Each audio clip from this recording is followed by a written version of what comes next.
thank you for joining me on this special installment of the RICO Report, where we're going to talk with two of my excellent colleagues here in the Troutman Pepper Boston office about the intersection between trade secret law and RICO, with a particular focus on the Defend Trade Secrets Act.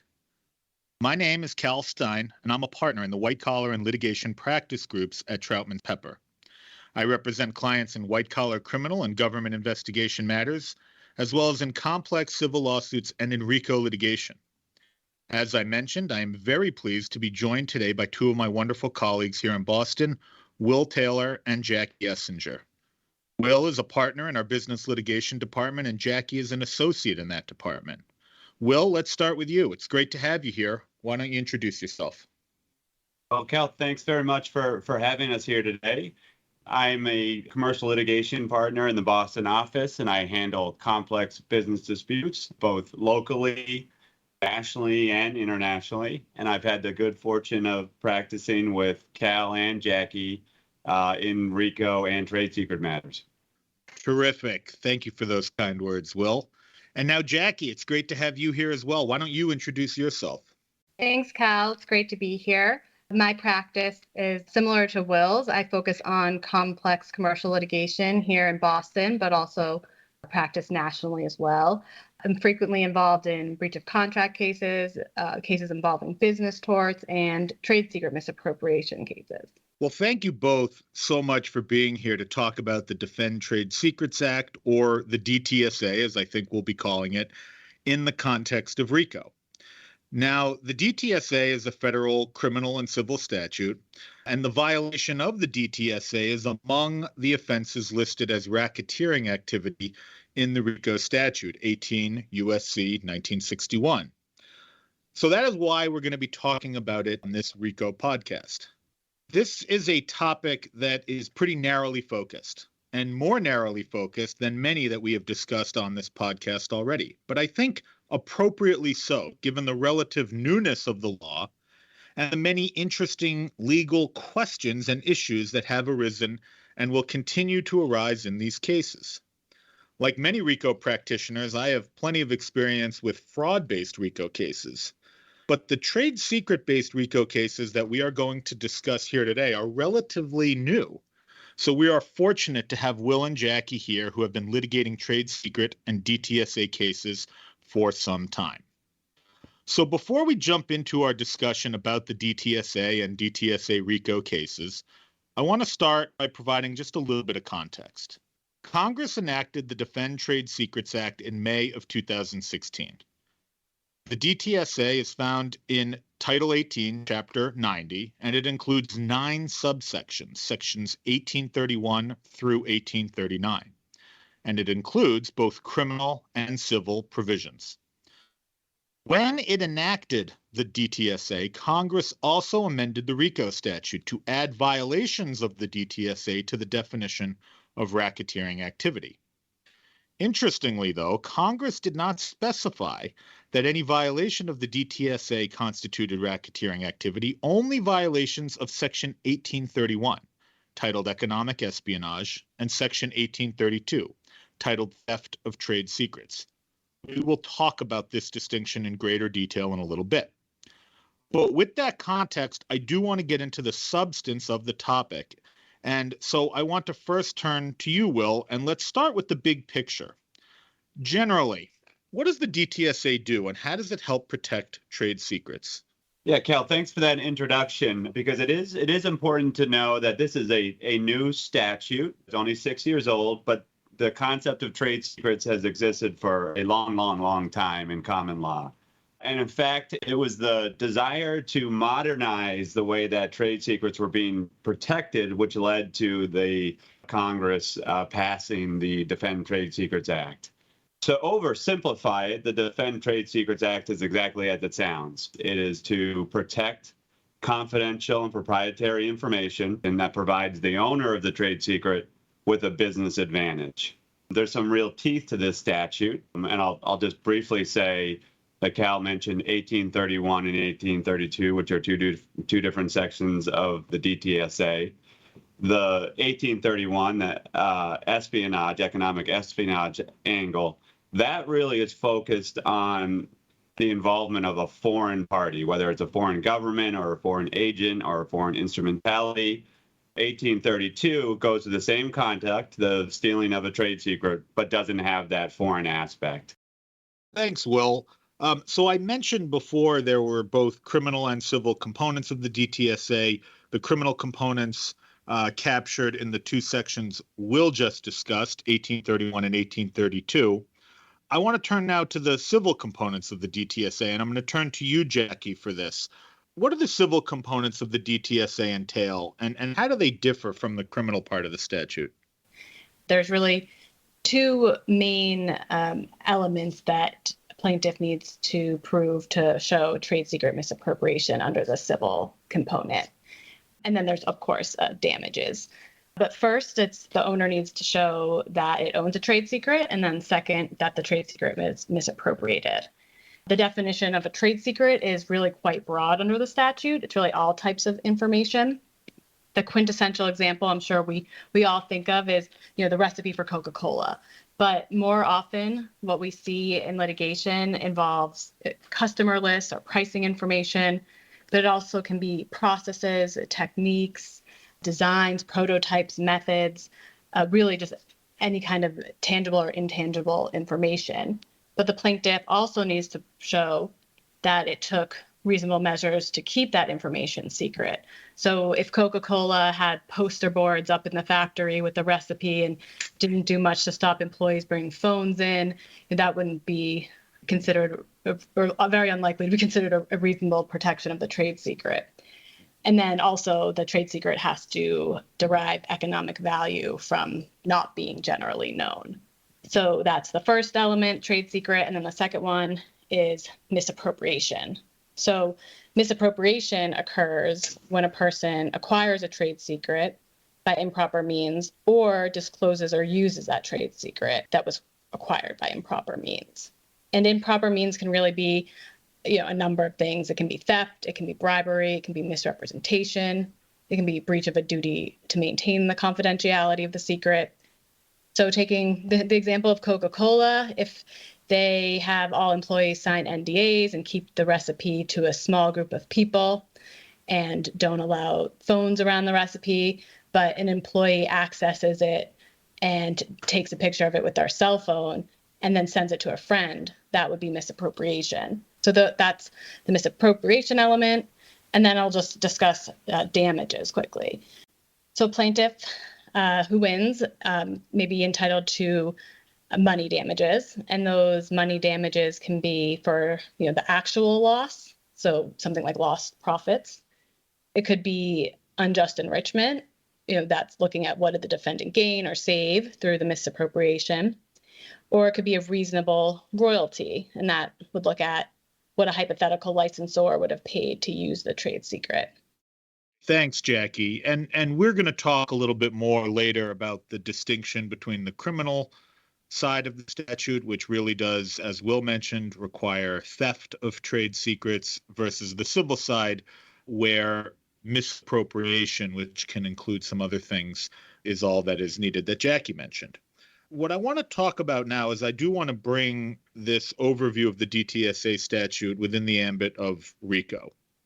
And I want to start again with the big picture. Will and Jackie, you guys follow the case law regarding the DTSA pretty carefully. And there haven't been that many cases yet RICO cases where a plaintiff has alleged violations of the DTSA as the underlying racketeering activity. But Will, from your review of the cases and following of the law, what can you tell us about what those few cases that have been brought typically look like? As a starting place, it's really simple as far as sort of the ingredients of a trade secret case that might come under the ambit of RICO. And it typically involves an employee or employees and a competitor.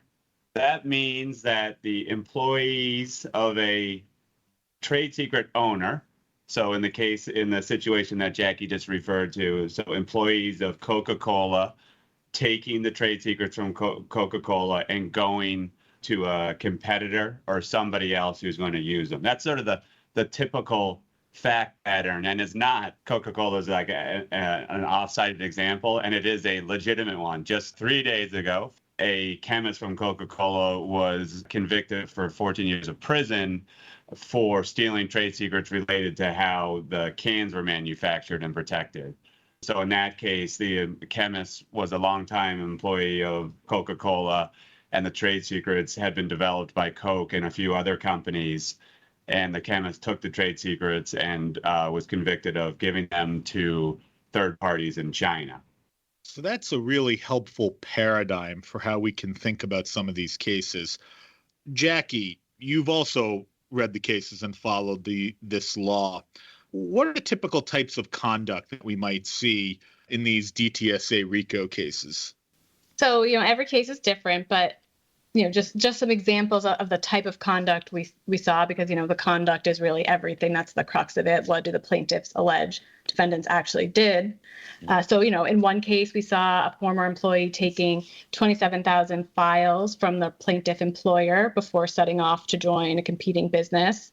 In another, a group of employees left to start their own new competing business, and they relied on an employee still working for plaintiff to siphon material to the employees that left. And then in a final example, former employees took some marketing material from the plaintiff employer to their new company and simply slapped the new logo on the documents and started using them to compete with the plaintiff. That's all really helpful in thinking about the DTSA. And the DTSA, since we keep seeing these same types of cases with the same ingredients over and over, there's really good insight, and plaintiffs know exactly what they have to prove to succeed in a DTSA case, which brings up a point that the three of us discussed while preparing for this podcast, and actually a question that you guys asked me, which is, why would you even bother, right? Why would you bother bringing DTSA claims under RICO? It's harder to plead, it's harder to prove. And in thinking about that, there are really two answers to that question. The first is damages. There are enhanced damages under both statutes, but RICO offers more. As Jackie mentioned earlier, the DTSA offers up to double damages. RICO offers up to triple damages. The DTSA uses the term may. A court may award exemplary damages an amount not more than 2 times the amount of the damages proven. RICO's triple damages provision, it uses the word shall. The court shall award them, or a person injured shall recover threefold. So in short, RICO offers plaintiffs an opportunity to get more damages and an easier path to getting the court to award them. In addition, on the other topic we really talked about here is the scope of the statutes. And RICO, as we know from discussions in prior episodes, was enacted for the purpose of casting a wider net in terms of defendants that could be reached. Think back to when RICO was passed. It was passed specifically to combat organized crime, where the bosses or the higher-ups were often a step or two away from the actual malfeasance, and prosecutors and plaintiffs were having difficulty reaching them. So RICO was enacted to capture anyone who participates, for example, in the conduct of a RICO enterprise. So it's not hard to imagine a scenario where a plaintiff seeking to assert DTSA claim would want to use RICO to broaden the scope and the reach of the lawsuit against additional defendants that it would otherwise not be able to reach under the DTSA itself. So while there are additional pleading requirements and proof requirements when you wrap up a DTSA case in RICO, there really are some significant benefits or potential benefits for plaintiffs. And that's why we've seen some of these cases, and I expect that we will see more. And all of that is actually a nice segue to one of the main discussion points that we want to focus on. And it has to do with the question of what conduct will actually constitute racketeering activity under the RICO statute. And more pointedly, whether RICO's definition of racketeering activity embraces both criminal and civil violations of the DTSA or just criminal violations of the DTSA. And unfortunately, this is a bit of an open question, as courts that have analyzed this have come down differently on the issue. So, Will, why don't you take us through some of the reasoning we've seen from the courts when they have found that only criminal violations of the DTSA constitute racketeering activity? The courts have applied sort of classic statutory analysis. They've looked first at RICO and say which portions of DTSA did it specifically address. And as Cal mentioned at the outset of this podcast, it specifically addressed sections 1831, the economic espionage section, and the trade secret misappropriation of section 1832.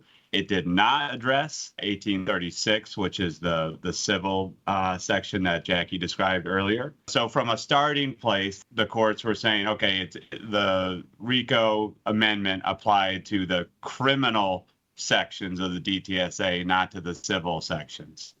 Then it looked at the language of 1832 and it compared it to 1836. So it compared the criminal section versus civil section, and it noticed that the sort of key difference between the two is that 1832, the criminal section, is really focused on theft, sort of the knowing taking of something or the knowing receipt of something that you knew was taken from the trade secret owner. It really focuses on that knowing conduct. The civil section is much broader. It uses terms like use and misappropriation. And it says use and misappropriation are alone enough to establish civil liability. But the courts have pointed out use and misappropriation are not in and of themselves enough to establish criminal liability. For discussion's sake, and Jackie and Cal, feel free to disagree with me, the sort of two different concepts are theft versus use. I think that is a helpful concept and a helpful distinction to make. And your description of how those courts came down, makes some sense in and of itself.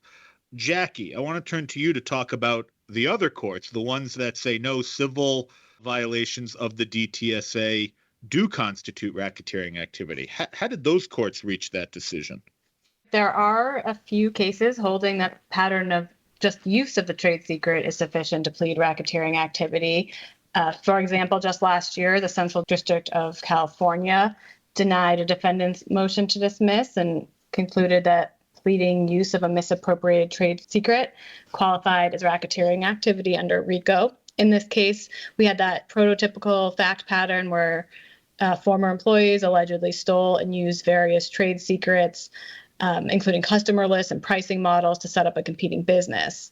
And in denying the defendant's motion to dismiss, the court concluded the plaintiff demonstrated racketeering pattern through allegations that defendants used the trade secret on numerous occasions and also continued to use that information to market an almost identical product. So that all makes sense, but let's bring this back to the practical. Why does it matter? Why does it matter from a RICO standpoint, whether it's criminal violations of the DTSA or both criminal and civil? And Will, you talked about the distinction between theft and use. And, certainly it's harder to prove theft, one would think, than it is to prove mere use. But is that really it? I mean, is it that simple as to why this matters so much? I'm actually going to answer that by throwing it back at you. So you handle a lot more criminal cases than I would.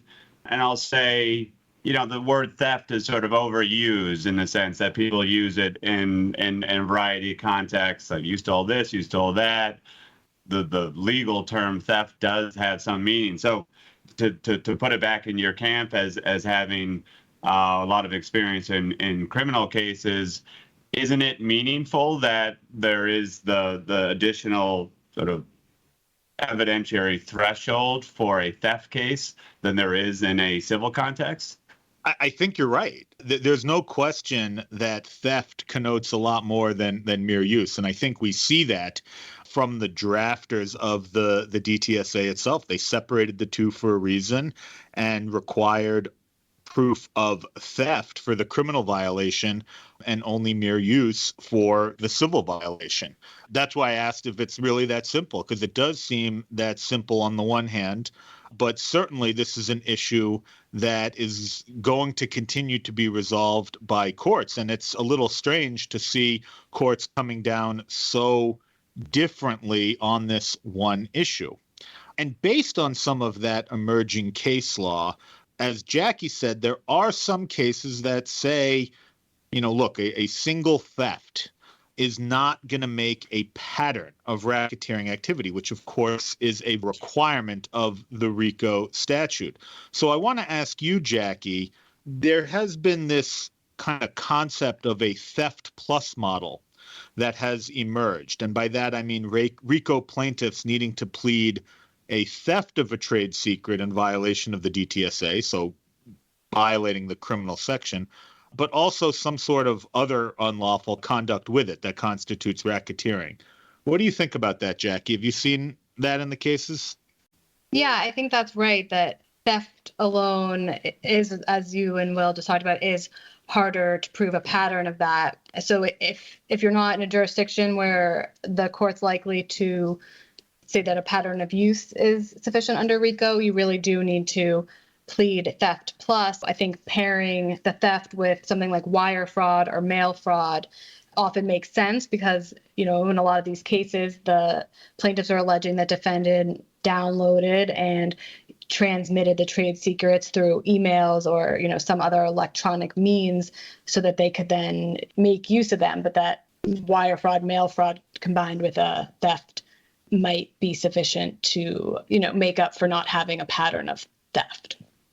Okay, so now let's pivot to discuss another one of these issues that has come up in the case law, and that is how a plaintiff that wants to bring a RICO claim due to a DTSA violation can plead or has pled another one of the critical elements of the RICO statute, that of the RICO enterprise. And before we jump in, let me briefly give an overview of that element under RICO law.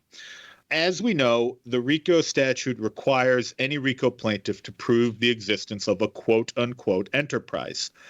And broadly speaking, the reason for this is that RICO does not target the enterprise itself, which could be and often is legitimate.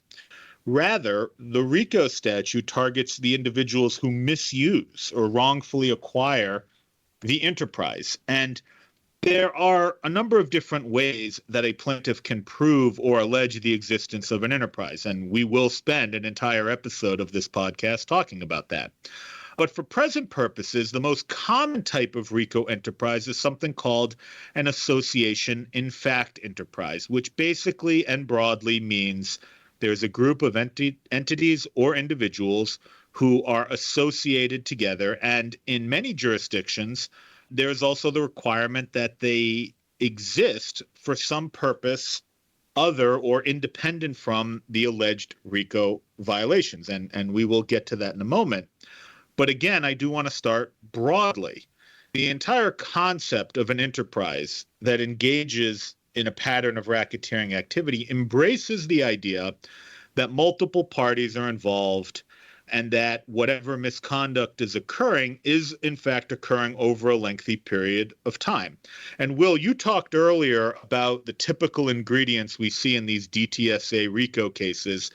But, looking more broadly to your DTSA experience, how does that paradigm of multiple parties and misconduct over time, how does that paradigm jive with what you have seen in DTSA cases more generally? There seems to be a natural fit between the sort of typical fact pattern we see in DTSA cases and this enterprise requirement. Because as I mentioned earlier, the pattern we see, not just in the fact pattern we see, not just in the RICO cases, but in a lot of trade secret law, is an employee taking information to give to a competitor or to create a competitor or to start a competitor with other employees from the former employer. So it's not to say that's the exclusive fact pattern. It's certainly possible that a single actor would take the trade secrets and then, go out on his or her own. But more often than not, particularly as, the technology gets more and more sophisticated and it would be hard to do the competitive activity alone, I would expect the pattern we've seen so far will hold, that being that there really is often this enterprise setup in order to carry out the acts that constitute trade secret theft. So that makes perfect sense. And so because these trade secret or these DTSA allegations are consistent with this concept of an enterprise, I agree with you, Will. There is a natural connection there. I want to flip now to talk about the issue I mentioned a moment ago, which is the purpose of the enterprise. And as I mentioned, some jurisdictions require a RICO enterprise to exist for a purpose other than the alleged violations of the statute. And the specifics of the legal decisions on this particular topic are very nuanced. So we're not going to get into them here today. But for now, I want to talk about it in the context of the DTSA RICO cases that we've seen. And we have seen plaintiffs being challenged by pleading an enterprise purpose in these DTSA RICO cases that's separate from the racketeering activity, i.e. the DTSA violation itself. So Jackie, I know you and I have discussed a case where this came up. Can you talk about that case a little bit? Sure. And this is the case I mentioned earlier out of the Central District of California, and it's a good example of this point. So at first, plaintiff alleged that the common purpose of the enterprise was to steal trade secrets to harm the plaintiff. And the court said this wasn't good enough, and it conflated the purpose of the enterprise with the pattern of racketeering. And so it granted the defendant's motion to dismiss and dismissed the RICO claim. But the court allowed plaintiff to replead, and in its amended complaint, the next time, plaintiff alleged that the enterprise purpose was to direct business away from plaintiff to defendant's new company. And the court this time denied defendant's motion to dismiss and concluded that this allegation sufficiently stated a common purpose apart from the racketeering activity. So these two opinions are good examples to look at for how to properly plead this element. And it really was a pretty subtle, small change that the plaintiff had to make, but it made all the difference in that case. Yeah, subtle and small, but at the same time, it seems that it's pretty straightforward how a plaintiff has to plead the difference in the purpose, and one that probably exists in many of the cases. It doesn't strike me as a big lift, but more of a pleading requirement. What's your take on that, Will? Agreed. And here's where, we as lawyers got to remember the reality of the situation. The reason somebody steal trade secrets is not for the fun of it. There's no benefit in and of itself of taking a trade secret.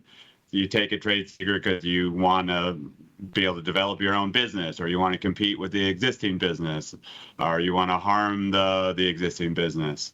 What next, guys? I mean, we've mentioned a few times today that there just haven't been all that many DTSA cases, period, because it's a relatively new statute. At least there haven't been that many yet, which means there have been even fewer DTSA RICO cases.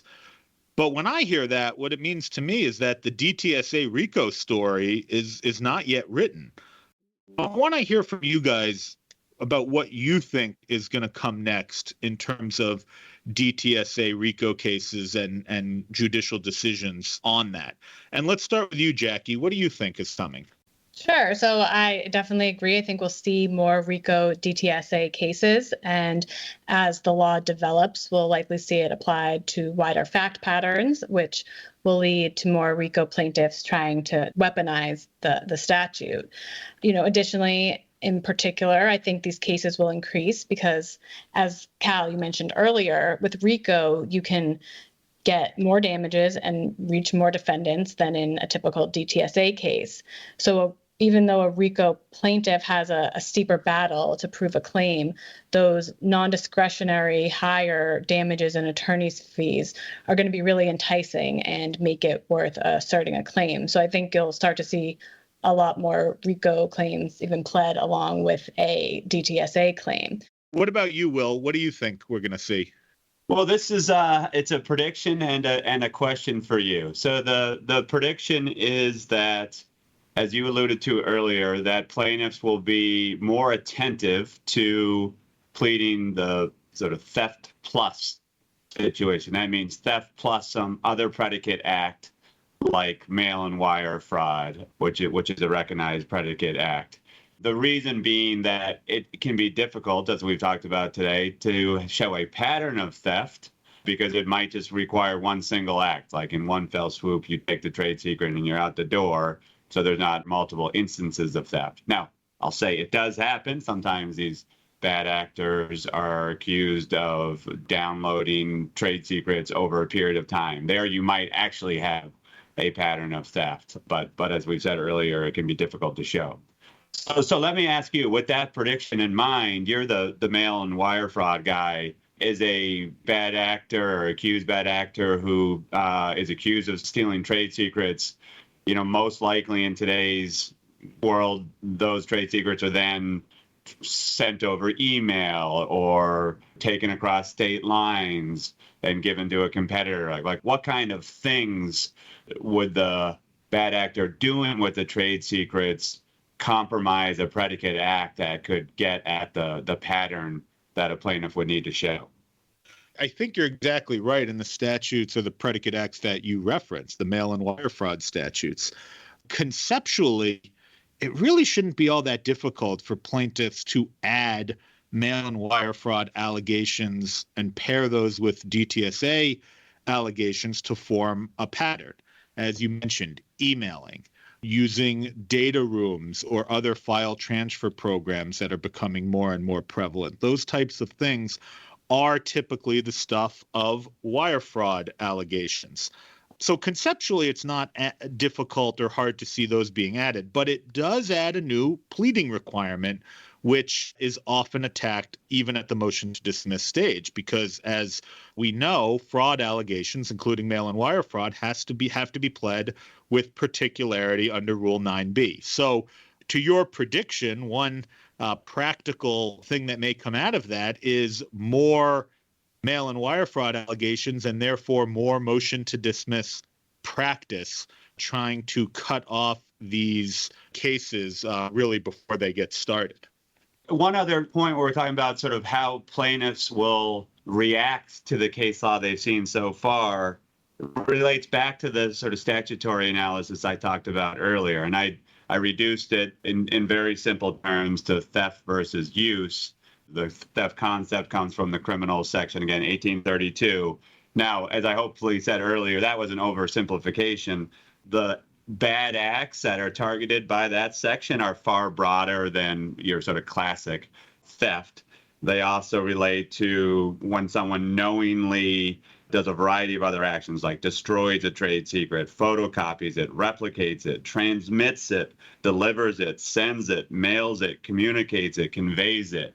So a lot of the acts that I think would probably apply to the mail and wire fraud predicates that you just spoke about are also spoken about in the explicit language of 1832. So I think the attentive plaintiffs who are following this DTSA RICO case law that's developed so far will likely be able to take advantage of that language. Now, a note of caution is that some courts have already said that if they use that language I just talked about, like destroying, communicating, conveying, and analyze that to just use, that's not going to fly. The courts really don't want to criminalize the serial use of a trade secret. So when the plaintiff who stole trade secrets related to the development of bricks, if every single time the brick was manufactured, the courts don't regard that as a separate bad act that could qualify as a predicate act under RICO. That could qualify as a use that's prohibited by the civil portion of it, but they don't want to. The courts so far have been leery of saying those individualized uses would constitute a predicate act. And what you're really talking about, Will, is the development of the pattern of racketeering activity element of RICO in these DTSA cases. And actually, my prediction of what's coming next focuses on that as well. And I refer to a recent case that came out of Washington, D.C., where the plaintiff alleged 12 separate predicate acts that were all centered around a single scheme to misappropriate trade secrets. And the court, at the motion to dismiss stage, the defendant argued that, yeah, there are 12 acts here, but they only are part of a single scheme that caused a single injury to a single defendant. And they cited some pretty well settled Supreme Court precedent that suggests it's really hard for plaintiffs to state a RICO claim when there's only a single scheme, single injury, and a single victim. And the judge agreed. And the judge's decision in that case to dismiss the case was driven by the specific factual circumstances there. But I think given the nature of trade secret misappropriation and DTSA-based allegations, given that all we've talked about today, it really wouldn't be surprising to me to see other defendants try to pursue a similar line of argument at the motion to dismiss stage, especially given the success here in that case. And if we see that and other judges start to agree, it'll be an interesting development in DTSA RICO law. And with that, we are about out of time here today. So I want to bring this discussion to a conclusion. Will and Jackie, I really want to thank you guys for joining me on the podcast. And I also want to thank everyone for listening. I hope you will join us for our next regularly scheduled installment in which we will be discussing the RICO enterprise element. If you have any thoughts or comments about this series, I invite you to contact me directly at callan.stein@troutman.com. And if you have any thoughts or comments about this episode, you can contact me or you can contact Will directly at william.taylor@troutman.com or Jackie at jacqueline.essinger@troutman.com.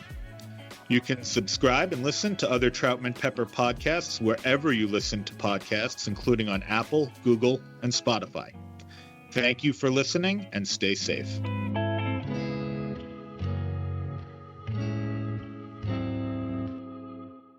Copyright Troutman Pepper Hamilton Sanders, LLP. These recorded materials are designed for educational purposes only. This podcast is not legal advice and does not create an attorney-client relationship. The views and opinions expressed in this podcast are solely those of the individual participants. Troutman Pepper does not make any representations or warranties, express or implied, regarding the contents of this podcast. Information on previous case results does not guarantee a similar future result. Users of this podcast may save and use the podcast only for personal or other non-commercial educational purposes. No other use, including, without limitation, reproduction, retransmission, or editing of this podcast may be made without the prior written permission of Troutman Pepper. If you have any questions, please contact us at troutman.com.